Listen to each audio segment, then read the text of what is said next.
مونږ ته به دا اندازه نه لګېده چې دلته به چېرته هندوم په نظر راشي.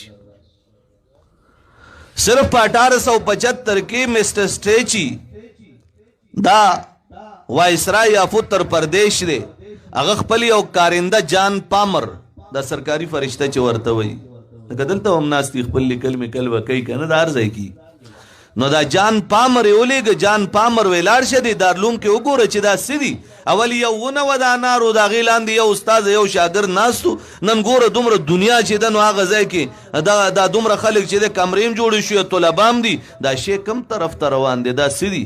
هغه چې کله هغه خپل خط لیکلی او تاریخ کتابونو کې موجود دی، هغې کې هغه لیکلي و که چېرې د انګلینډ د لندن یو یونیورسټي یا یو کالج خپل انجینیر نه صحیح انجینیر جوړول غواړي، یا ډاکټر نه صحیح ډاکټر جوړول غواړي، یا خپل یو پروفیسر د بریډفورډ یونیورسټۍ هغه ځان نه صحیح پروفیسر جوړول غواړي، نو زه تاج برطانیه ته او وایسرا یا اتر پردیش مسز سټریچي ته زه دا درخواست لیکم، دا ریکویسٹ کوم ورته چې تاسو خپل پروفیسر، خپل انجینیر، خپل ډاکټر، خپل یو سکالر دا دارالعلوم دیوبند ته کم از کم 2 کالو لولېږه چې سړی تی جوړ شي. وای سبحان الله، دا انګریز لیکلی دی او انګریز ته لیکلی دی، او د انګریزانو تاریخ راغستی دی.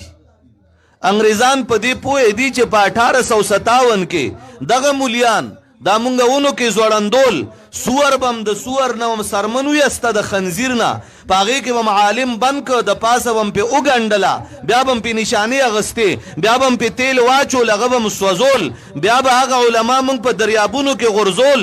موږ دغه دومره ظلمونه کړي دي. د دلی په جامع مسجد کې به هره ورځ د 100 علماو سرونه د اوبو د پاسه په تالاب کې ګرځېدل، تالاب اوس هم شته، تنې به یې ورلګېدونو ته او په ډیرانونو وغورځولې.